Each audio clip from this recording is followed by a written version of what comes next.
Hi, this is Swan with Swan Amity Studios, and today we are working on free motion quilting our dancers.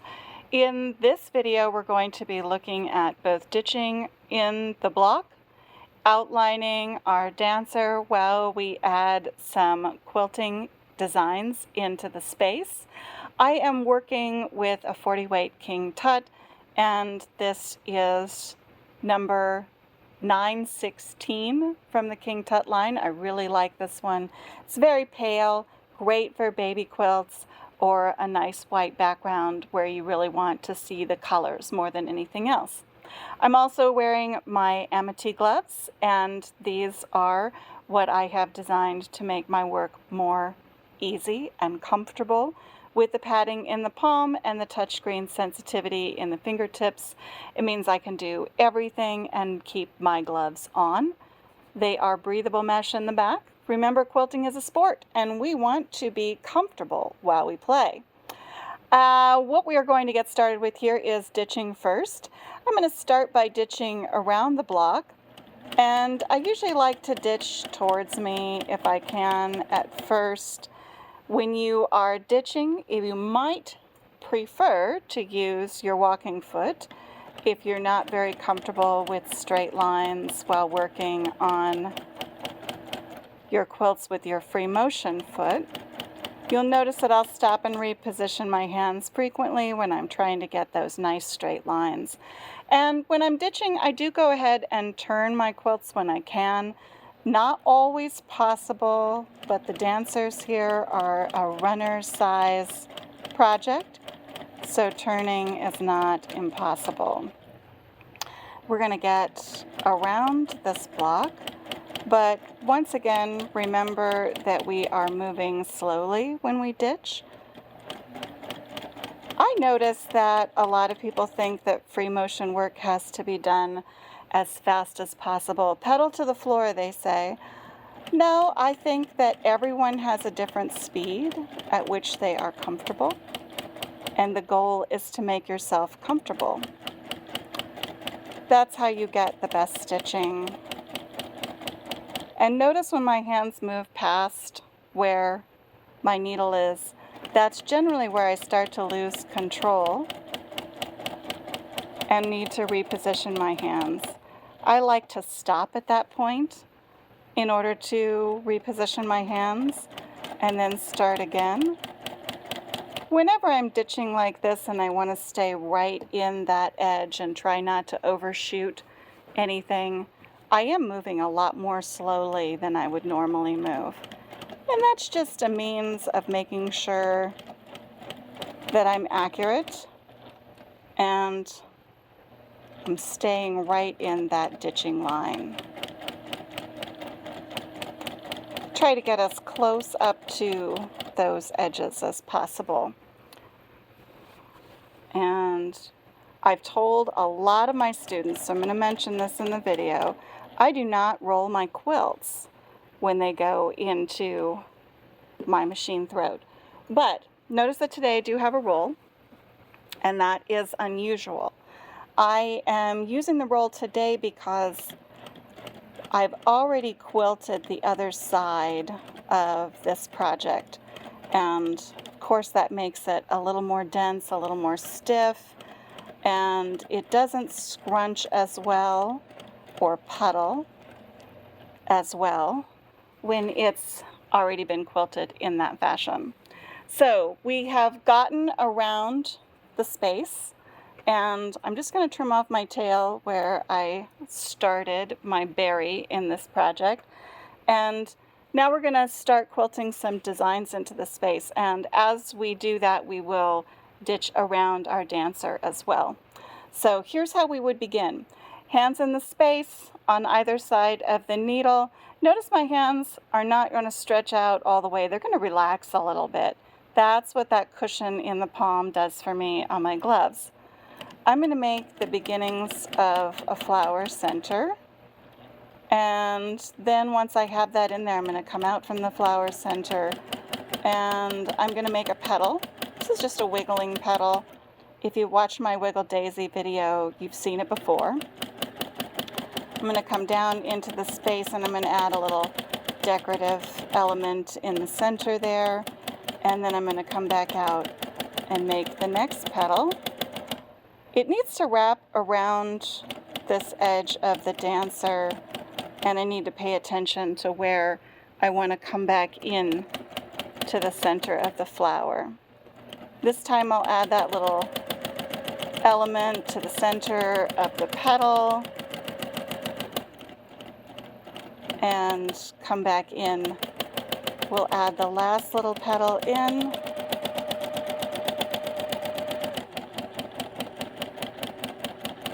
And we'll have the beginnings of a flower in that space.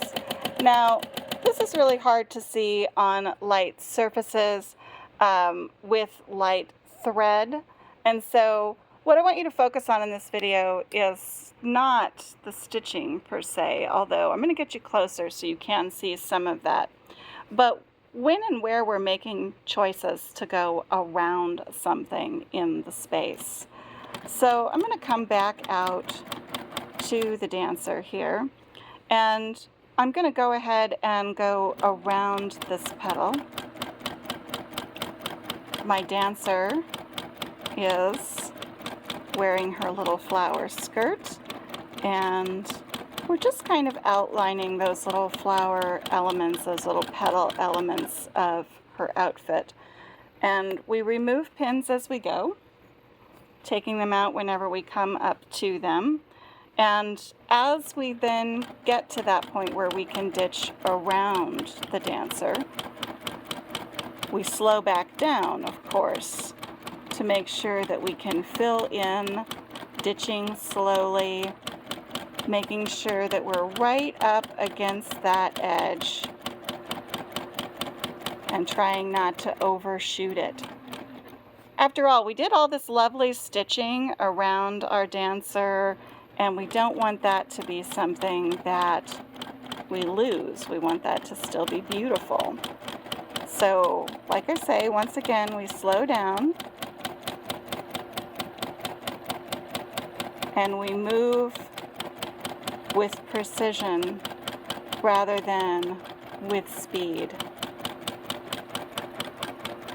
So when people say to me, "Oh my goodness, stitching is so difficult, I can't stay on the line," a lot of times it's practice. I know that a lot of people dislike the practice answer. They're like, "Oh no, there has to be a trick." There are a couple of tricks, but the first trick is always practice. Practice will never make perfect. It does, however, make more beautiful. So practice stitching some things that are maybe not as important to you, but put your best efforts in until you begin to improve. When you are working on those designs and ditching, ask yourself where you need to slow down, where your hands need to be positioned. Notice that my hands are almost always going to be kind of cupped around my needle, moving nice and slowly. The goal is not to get there first. The goal is to make everything gorgeous in the process. And in little skinny tiny things where you feel like, "Oh no, that's really, really tight and I'm not sure I can make that happen," notice I am just a little bit away from the edge there. That's okay. That is a nice stitching line. We're not worried about being a little far from the edge or a little out from the edge when the goal is to keep all of our beautiful applique stitches intact and unobstructed by our quilting. Now there I ran into a little pin I couldn't see on the other side. Sometimes that happens. In this case, I can scoot my needle around it a little bit. And then before I come up to it again, I'll pop that out.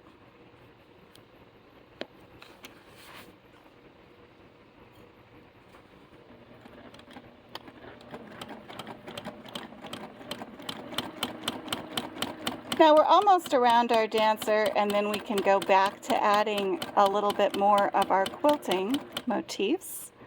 And here we're playing with that Wiggle Daisy design, and we're adding in a few other things, circles and spirals that just kind of fill in the space.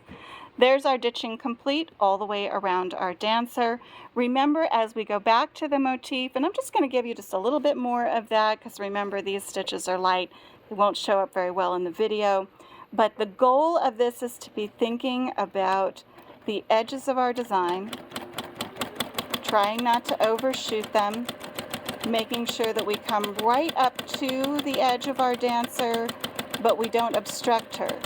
And here's one of my little personal fun tricks about doing that too, is that I like to create designs that look like they pass underneath the applique, but they don't really do that. They just come up to the edge. And it creates a lot of really wonderful interest in my pieces. People are always asking me, do you put the applique on after you quilt it? No, I don't. Everything is on my quilt surface when I start. But see how my stitches are just coming right up to those edges, and that's what makes it look like my quilting passes underneath them. So now we have some spirals, we have some flowers. I'm going to go ahead and finish filling this in, and in the follow-up video to this you will see we're going to work on the sashing edges, both on the outside border and on the inside edge of this quilt, so that by the time we see all of our dancers in this project, and there are four different dancers. Here's just a little preview of one of the other ones. All of our little dancing and petal girls have sashing in between them. We're going to get our walking foot out and talk about a few little tricks for your walking foot in those sashing strips. Thank you for joining me. I hope that you have fun with either your dancers or the next project that you need to ditch. Remember, hands close to the needle, maintain control, always stop when you've moved past the needle, and give yourself time to move back into a good, solid position, and move at your comfortable speed. There is always more than one right way to do everything. So work in the manner in which you work best. And don't forget, those Amity gloves, they really make a difference. Thank you, and don't forget, like and subscribe the video if that pleases you, and I will see you again in the future.